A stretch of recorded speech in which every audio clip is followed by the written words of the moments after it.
Assalamualaikum warahmatullahi wabarakatuh. Perkenalkan, nama saya Ahmad Umar Hamzah dari kelas 5B Malam Manajemen. Di sini saya akan mempresentasikan tugas UAS studi kelayakan bisnis.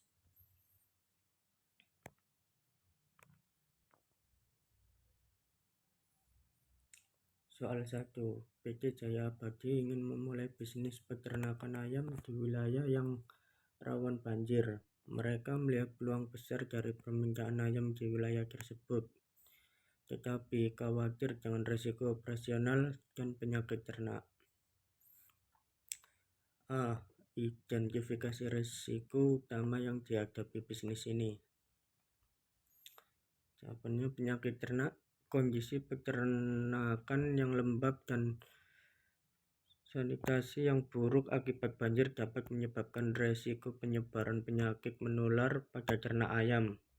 Hal ini dapat menyebabkan kematian massal pada ayam dan kerugian yang besar. Aksesibilitas.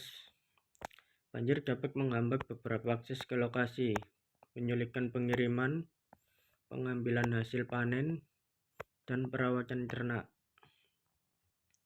Dan yang B, usulkan strategi mitigasi risiko untuk mengurangi dampak negatif terhadap bisnis. Dan jawabannya, pemilihan lokasi dan desain peternakan. Memilih lokasi yang memiliki relevasi lebih tinggi dan terhindar dari genangan air. Membangun kandang ayam dengan konstruksi yang sangat kuat dan tahan banjir. Jawaban yang kedua, pengelolaan limbah dan sistem drainasi. Membuat sistem drainasi yang efektif untuk mencegah genangan air di sekitar kandang dan mengelola limbah ternak dengan baik untuk mencegah pencemaran lingkungan. Dan soal nomor 2, sebuah perusahaan mempertimbangkan investasi dalam proyek teknologi dengan biaya awal 567 juta. Proyeksi arus gas bersih tahunan sebanyak 217 juta selama 5 tahun. Tingkat diskonto yang digunakan adalah 12%. A. Hitung nilai sekarang bersih NPV. NPV 217 juta per dalam buka kurung 1 plus 0,12 tutup kurung plus 1 plus 217 juta per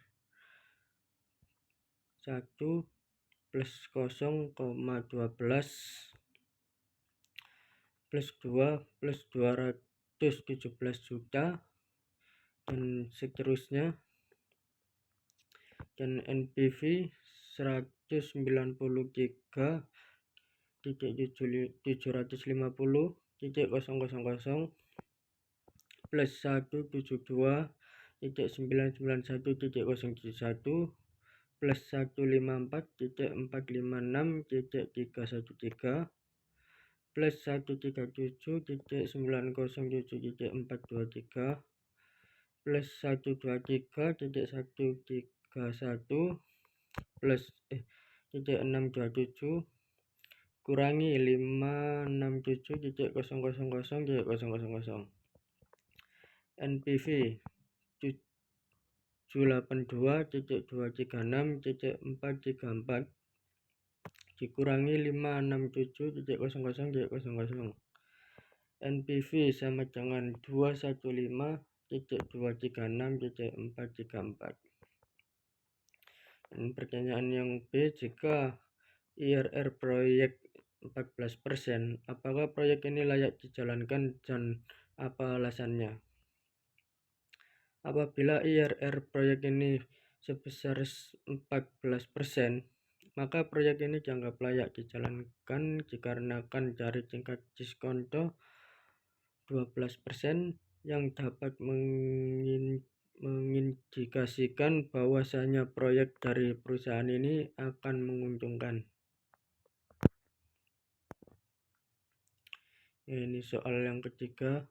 Sebuah usaha bakery membutuhkan investasi awal sebesar 160 juta. Pendapatan per bulan diproyeksikan 87 juta dengan biaya operasional 79 juta. Soal yang pertama, hitung waktu balik modal. Ben bersih 87 juta kurangi 79 juta. Yang ben bersih 8 juta. PP 167 juta per 8 juta. PP sama dengan 20,8 bulan atau 1 tahun 8 bulan. Jika dibulatkan dapat menjadi 20 bulan saja atau 1 tahun 8 bulan. Yang B, apakah usaha ini layak dijalankan apabila waktu balik modal yang diharapkan adalah 2 tahun? Berdasarkan perhitungan waktu balik modal yang dihitung 1 tahun 8 bulan lebih pendek dari waktu yang diharapkan 2 tahun. Jadi bisa dikatakan bahwa usaha bakery ini layak untuk dijalankan karena waktu balik modal lebih cepat daripada yang diharapkan. Soal nomor 4. Sebuah bisnis catering memiliki biaya tetap 117 juta per bulan dan biaya variabel 25.000 per porsi. Harga jual per porsi adalah 50.000. Berapa porsi yang harus dijual untuk mencapai break even point? BEP sama dengan 117 juta per buka kurung 50.000 kurangi 25.000. BEP 117,000 per 25.000. BEP 4.680 porsi. Jadi bisnis catering harus menjual sebanyak 4.680 porsi untuk mencapai break even point. Yang B, jika rata-rata penjualan per bulan adalah 2.000 porsi, apakah bisnis ini menguntungkan? Berdasarkan hasil perhitungan di atas, bisnis catering perlu menjual sebanyak 4.680 porsi untuk mencapai BEP. Jika rata-rata penjualan per bulan adalah 2.000 porsi, maka bisnis catering ini tidak menguntungkan atau mengalami kerugian karena standar untuk mencapai BEP adalah 4.680 porsi per bulan. Soal kelima, sebuah perusahaan minimum herbal ingin membangun pabrik di luar kota. Mereka memilih 2 lokasi. Lokasi A dekat dengan pemasok bahan baku tetapi jauh dari pasar utama. Yang B, lokasi B jauh dengan pemasok bahan baku tetapi dekat dengan pasar utama. Faktor apa saja yang perlu dipertimbangkan dalam memilih lokasi ini? Berikan rekomendasi berdasarkan kelebihan dan kekurangan. Faktor yang dipertimbangkan dalam pemilihan lokasi. Faktor yang perlu dipertimbangkan: biaya transportasi. Lokasi dekat pemasok. Biaya pengangkutan bahan baku lebih rendah, tetapi biaya distribusi produk ke pasar utama lebih tinggi. Lokasi dekat pasar. Yang B, biaya pengangkutan produk jauh lebih rendah, tetapi biaya pengangkutan bahan baku lebih tinggi.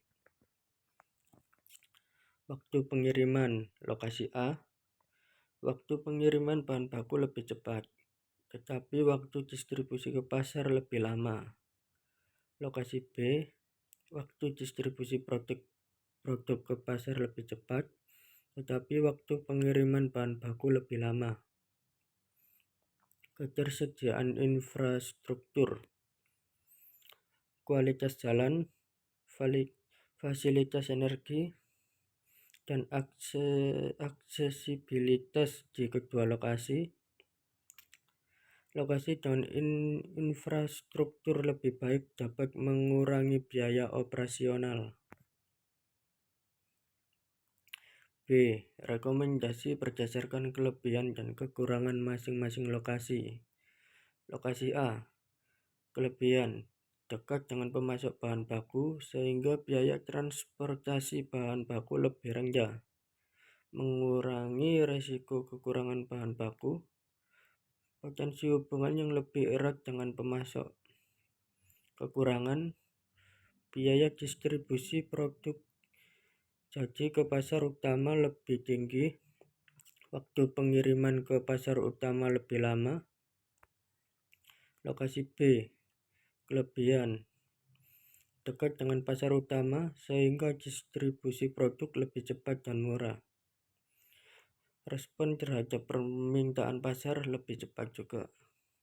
Kekurangan: biaya transportasi bahan baku lebih tinggi, resiko keterlambatan atau kekurangan bahan baku jika terjadi gangguan logistik.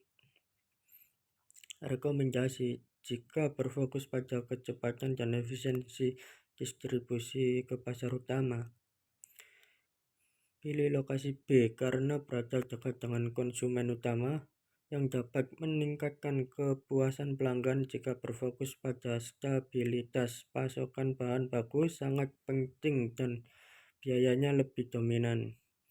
Pilih lokasi A terutama jika bahan baku memiliki sifat mudah rusak atau sangat penting untuk produksi. Sekian presentasi dari saya. Assalamualaikum warahmatullahi wabarakatuh.